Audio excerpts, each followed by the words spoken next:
안녕하세요, 오토카 매거진입니다. 오늘은 지난 시간 K8 하이브리드 가격표 공개에 이어서 그랜저 2.4 하이브리드보다 K8 1.6 터보 하이브리드를 사야 하는 이유에 대한 얘기를 해보려 합니다.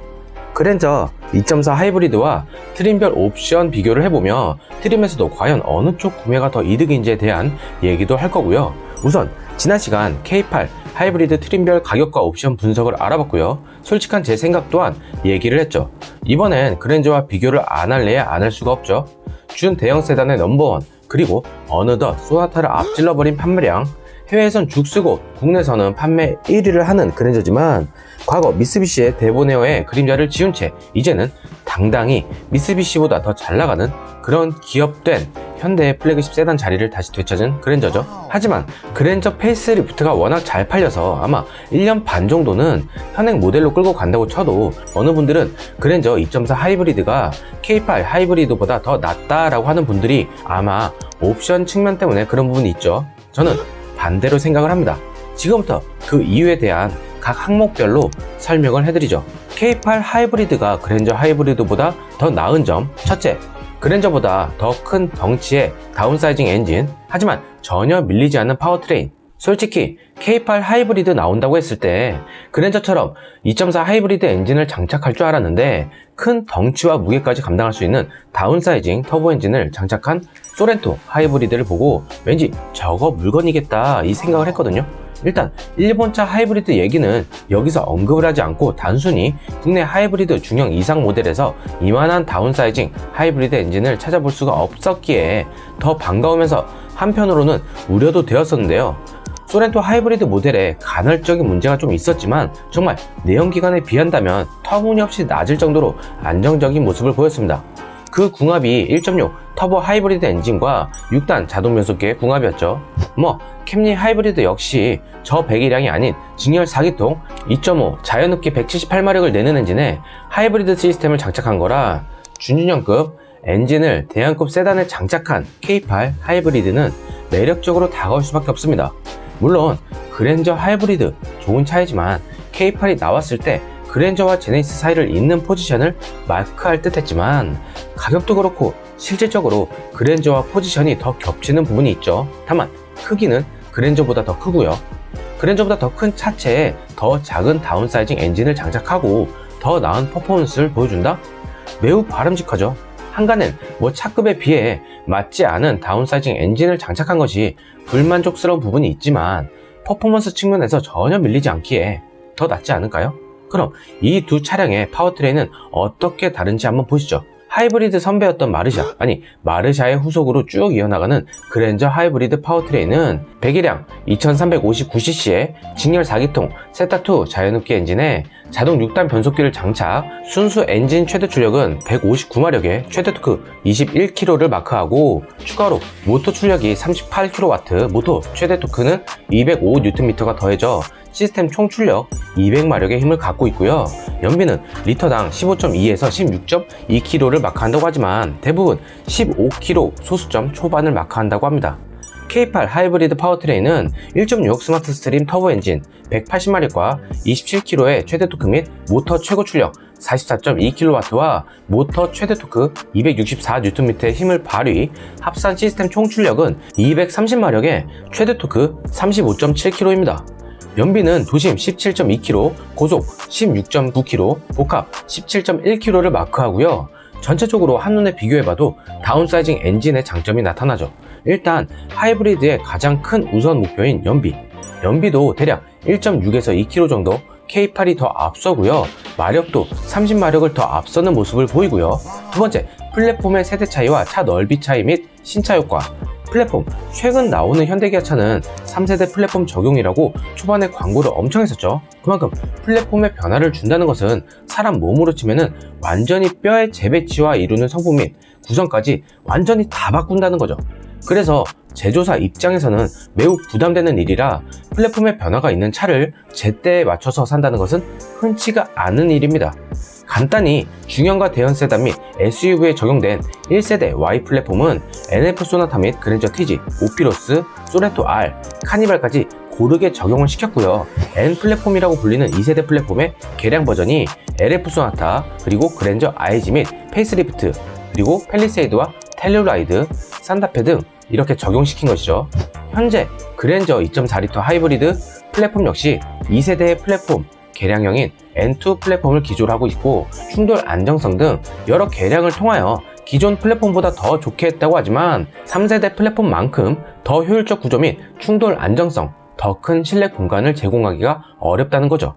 현대차에서 밝힌 3세대 플랫폼과 2세대 플랫폼의 가장 큰 차이는 에너지 흡수율의 극대화 및 세이프티 존의 보존은 독일차와 비교해도 뒤처지지 않을 만큼 경쟁력이 강화된 부분이고요. 충돌 시 자세 최적화로 인한 2차 충돌 방지에 노력을 기울였다고 하죠.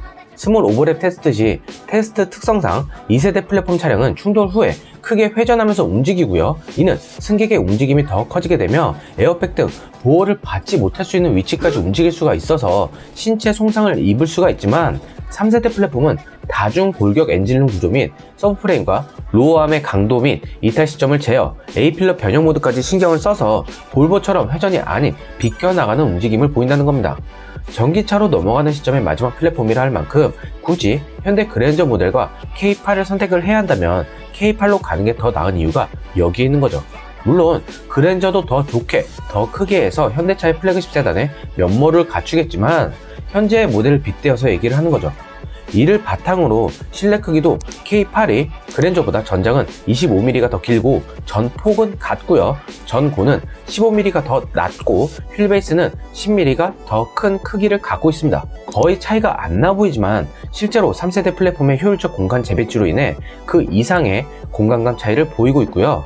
그리고 그랜저의 사전 계약 대수를 훌쩍 넘길 만큼 K8의 신차 기대 및 효과는 더 크게 작용한다고 볼 수가 있는 거죠. 개인적으로는 밝은 색은 그랜저가 더 잘 어울리고 짙은 색 계열은 K8이 더 잘 어울린다고 봅니다. 세 번째, 그랜저보다 더 나은 연비 및 적게 내는 자동차 세. 무엇보다 세금 면에서 그랜저 2.4 하이브리드보다 더 나은 모습을 보이죠. 그랜저 2.4L 하이브리드 경우 연간 약 61만 3,340원을 내는데 반해 1.6 하이브리드는 1년 자동차세가 29만 836원입니다. 약 53% 정도를 더 적게 낸다는 거죠. 차 가격에서 차이가 나서 같이 얘기를 할 수가 없지만 퍼포먼스와 세금 측면에서 본다면 오히려 K5 하이브리드보다 더 나은 성능과 더 적은 세금을 낸다는 장점도 K8 하이브리드 차의 장점이죠. 다만 K5 하이브리드와 차 가격이 약 1천만원 정도가 나고 연비도 약간 더 떨어진다는 점 참고바라고요. 그 다음 그랜저 하이브리드보다 더 나은 연비 계산 방식은 휘발유 가격 리터당 1,550원으로 어바웃으로 잡았고요. 그랜저 하이브리드와 K8 하이브리드 모델은 각 최저 복합 연비를 기준으로 얘기를 할게요. 연료 탱크는 크기는 두 차량 모두 약간의 차이가 있어서 70L로 통일을 해서 단순히 일주일에 한 번 제로 투 풀 방식으로 주유하는 부분을 계산한다는 점 양해 바랍니다. 보통은 진짜 아무리 뛰어도 2주 정도에 한 번 주유하는 걸로 알고 있는데 그렇게 되면 계산이 좀 복잡해져서요. 여튼 그랜저 하이브리드 단순 계산으로 리터당 15.2kg 곱하기 70L 하면은 1064kg가 나오고요. K8은 17.1kg 곱하기 70L를 하면은 1550kg가 나옵니다. 그렇다면은 K8이 일주일당 133km의 주행거리를 더 갈 수가 있다고 생각을 하고요. 이를 그랜저 하이브리드 공식 복합연비로 나누게 되면은 약 8.75L의 차이를 보이는 것을 알 수가 있습니다. 이를 휘발유 가격인 1,550원 적용할 시에 일주일당 13,562.5원을 K8이 더 이득을 보는 거고요. 1년 약 52주 적용 시 70만 5,250원을 절약을 할 수가 있다는 거죠. 운전 경력이 있는 분들은 1년치 자동차 보험료를 아끼게 되는 셈입니다. 1년 자동차세 차이까지 더하게 된다면 하나의 차량으로 업무 플러스 패밀리카로 사용한다고 가정 시에 그랜저 2.4 하이브리드 모델보다 K8 1.6 하이브리드 모델이 1년에 약 100만원 정도 단순 계산 방식으로 절약을 할 수 있기에 충분히 메리트가 있다고 보는 거죠. 다음 네 번째, 옵션의 선택 폭이 좀 더 넓게 제공하는 점 및 그랜저 하이브리드보다 가성비가 더 좋다. 이게 뭐선 말인고? 라고 이럴 수가 있어요. 상당수 많은 분들이 막상 보니까 K8 하이브리드 가성비가 그랜저 하이브리드 가성비보다 더 안 좋다, 오히려 옵션의 구성이 더 비싸다 라는 분들도 계셔요. 좀 이 부분은 개인차가 있기에 제가 생각하는 부분을 얘기를 할게요. 전 K8이 더 더 가성비 및 트림별 옵션 구성의 구성과 선택 옵션의 구성이 더 낫다라고 생각을 합니다. 이건 전체적 느낌을 얘기를 하는 거고요. 솔직히 어떤 부분은 그랜저가 더 나은 부분도 있기에 상세히 옵션 구성표를 보면서 트림별 도드라지는 차이점에 대해 얘기를 하겠습니다. 트림 금액은 세제 혜택 후 판매 가격을 기준으로 한다는 점 참고 바라고요. 그랜저 하이브리드 시작가는 3,669만원으로 K8 하이브리드보다 1만원이 더 비싸고요. 파워트레인은 앞부분에 설명을 했으니 패스. 에이다스 시스템 차이는 K8이 사이클까지 인식하는 전방 충돌 방지 시스템을 탑재를 했고요. 그랜저는 차량과 보행자까지만 인식이 가능하죠. 그 외에는 대동소이합니다. 그리고 스티어링 휠에서 그랜저 하이브리드는 C타입, 즉 컬럼 방식 전동 파워 스티어링을 탑재, K8은 R타입 전동 파워 스티어링을 탑재한 게 큰 차이죠. 아무리 C타입이 발전을 했고 좋다고 하더라도 즉각적 피드백이나 핸들을 잡고 있을 때 전달되는 느낌, 노면의 상태가 이렇구나 하고 알 수 있는 전달력은 R타입이 더 우세합니다. 안전 부분에서도 9개 에어백 시스템과 경사로 밀림 방지, 급제동 경보, 타이어 공기압 경보 이런 건 다 같아요. 차이점은 K8이 3세대 플랫폼의 강점인 다중 충돌 방지 자동 제동 시스템을 추가로 탑재했다는 점이고요. 외관은 패스를 하겠습니다. 내장 부분에서 가죽 시트 및 운전석 전동 시트, 전 좌석 열선 시트와 뒷좌석 암레스트는 같지만 K8은 앞좌석에 통풍 시트 및 동승석 워크인 디바이스가 포함이고요. 그랜저는 프리미엄 초이스라고 살짝 업그레이드된 사이트림에 이 부분이 있습니다. 편의사양은 스마트 트렁크, 하이패스 및 자동 결제 시스템, 오토홀드 포함된 전자식 파킹 브레이크, 후방 모니터와 일반 크루즈 컨트롤 및 오토라이트, 레인 센서, 열선 스티어링 휠, 2존 독립제어 풀 오토 에어컨 및 공기청정 시스템, 1, 2열 파워 세이프티 윈도우까지 다 같고요.